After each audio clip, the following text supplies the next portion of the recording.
자, 조금 쉬셨나요? 우리 그 뒤에 가로놓기 조금만 볼까 합니다. 76쪽이네. 76쪽에 보시면 될 것 같으네. 자, 17번이에요. 17번. BPRS 방식 하면은 A 플러스 2B 곱하기 C. A는요? 크기. B는 심각도. C는 사업의 추정 효과. 그죠? 자, 목표 설정 시 유의점 4가지. 앞자만 따서 기경법사. 그죠? 자, 19번째 우선순위 가장 높은 문제는 이런 문제 좀 많이 나옵니다. 주어진 것 중에 최고의 우선순위를 고르셔야 돼. 여기서 봤더니 1번하고 뭐하고 헷갈릴래나? 3번? 4번? 다 헷갈려요? 자, 어떤 게 좋으냐면 1번이 우선순위가 높아. 왜냐면 급증이거든요. 게다가 호흡기 쪽이거든요. 그래서 이거는 이거 먼저 해주셔야 돼. 자, 그 다음에 그 밑에 거는 22번 할 수 있겠네요. 선택된 간호 방법 및 수단의 타당성 조사 4가지 썼는데 기경법사, 좀 기경사법. 23번이에요. 직원들에게 관심을 갖고 그들의 활동을 지지해주는 거 감독이라고 하는 거죠. 자, 24번이에요. 평가의 종류. 자, 보시면 양적, 질적 측면에서 최소의 투자, 최대의 산출, 효율성. 자, 두 번째입니다. 실적은 산출하고 산출한 자료로 지역사의 요구량과의 비율을 계산한대요. 그러면 적합성에 대한 평가. 자, 세 번째, 만족도, 흥미도, 프로그램 참여율. 만족도는 아까 결과였는데. 근데 흥미도, 프로그램 참여율, 교재 적절성 하면 이거는 과정이죠. 결국 만족도도 과정평가에 들어갑니다. 그렇죠? 그러니까 수업하고 나서 오늘 수업하고 나서 오늘 만족했어요? 물어보면 과정평가 되는 거죠. 하여튼 과정평가고요. 자, 4번째, 자, 지식, 태도, 신념, 행동을 측정했대요. 역량평가겠지. 자, 돈합에 대한 제시한 것 중에 과정평가. 우린 다 해볼까 합니다. 만족도 하면 과정도 되고 결과도 돼. 장소, 인력, 예산은 구조 평가. 그 다음에 교재의 적절성, 과정, 효율성은 결과 평가. 자, 그 다음에 26번인가 보네요. 자, 포괄적이고 가족 단위 보건교육이 가능하다? 방문이겠죠. 비슷한 경험을 가진 타인과 경험을 나눌 수 있다? 건강관리실 활동. 자신의 문제를 인식할 수 있는 힘을 얻도록 하고, 이건 아직 못하겠네. 그 다음에, 그치, 다른 것도 못할 것 같아요. 자, 뒤로 가시면 27번이에요. 자, 하루에 여러 곳을 방문할 거랍니다. 첫 번째 방문지, 어디를 갈까요, 먼저? 예, 오늘 퇴원한 산모. 그쵸? 마지막 방문지가 5번 아니면 6번입니다. 그죠? 6번은 활동성 결핵 환자고, 그 다음에 원인 모르는 설사한다. 이것도 좀 중요하거든요. 그래서 5번 아니면 6번이라고 보시면 되고요. 자, 방문 가방매 물품으로 옳지 못한 거 하면은 신문지 있어야 되고, 필기도구 있어야 되고, 개인용품. 요건 안 됩니다. 그래서 나머지는 다 있어야 되고.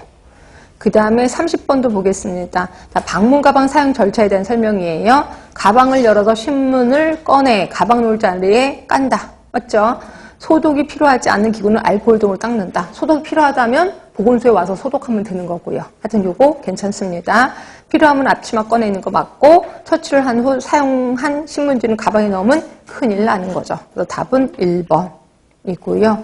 나머지는 아직 못할 겁니다. 이제 갑시다.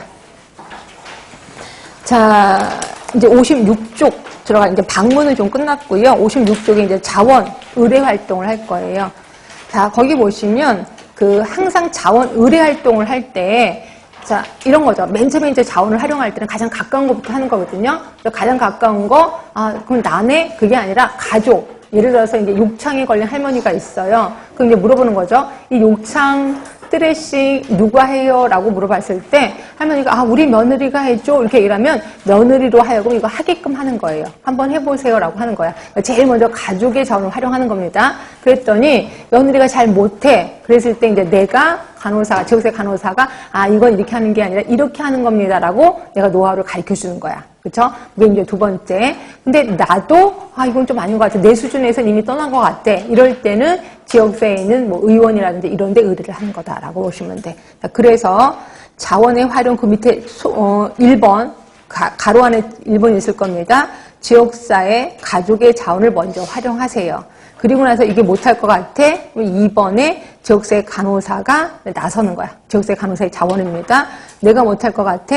그러면 지역의 자원. 그게 뭐냐면 가족 및 지역사회 이외의 자원. 그러니까 다른 마을에 있는 또는 공공기관 종합병원에 있는 그런 곳에 의뢰를 한다라고 보시면 돼. 하여튼 이런 식으로 의뢰를 하는 겁니다. 그것도 아시고. 자, 의뢰시 유의점을 보시면 이거는 여러분들이 좀 착각하는 것 같아서 설명을 드릴게요. 자, 이 할머니가 아무래도 병원을 좀 가야 될 것 같아요. 이제 할머니한테 얘기를 합니다.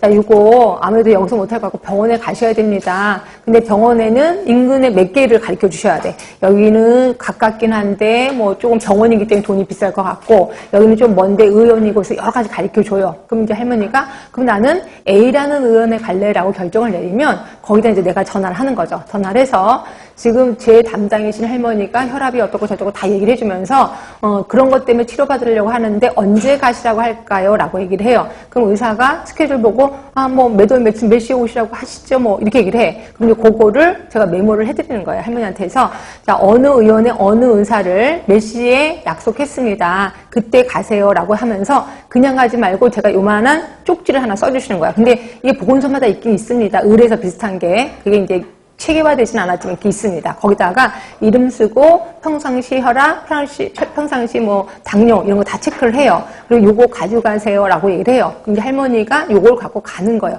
내가 모시고 가는 게 아니에요. 할머니 스스로 가셔서 거기에서 이제 의사 진료를 받고 그 다음에 오면 제가 이제 물으러 가는 거죠. 그때 의사한테 가서 의사가 뭐라 그랬어요라고 물어보는 거다. 이렇게 보시면 돼. 요게 의뢰입니다. 자, 그래서 의뢰는 1번에 보시면 본인이 의뢰한다는 사실을 납득해야 돼. 그리고 의뢰 여부를 대상자 스스로 결정해야 되는 거고요. 세 번째입니다. 기관의 위치와 담당자가 만날 시간과 장소를 정확히 알려줘야 된다. 내가 모시고 가는 건 아니라는 거죠. 하여튼 이렇게 의뢰 활동 끝났고요. 그 다음에 이제 면접 또는 면담이라고도 합니다. 면접과 뒤로 가시면 58쪽에 상담이라는 게 있습니다. 그래서 면접과 상담을 좀 구분할까 하는데요. 자, 이겁니다. 일단 면접. 자, 면접자가 있고, 면접가가 있고, 그 다음에 면접을 하러 오는 사람이 있어요. 피면접자가 있어요. 자, 요 둘 간에는 그냥 수다 부리는 게 아니라 어떤 목표를 설정해요. 목표를 설정하고, 이 목표를 달성하기 위해서 서로 말을 주고받는 거를 면접이라고 해요. 그런데 이 면접자는 그 분야의 나름대로 전문가란 말이에요. 그래서 전문가의 의견을 물어보는 거야. 그래서 이거를 전문가와의 대화라고도 표현하고 있어요. 그리고 그게 생각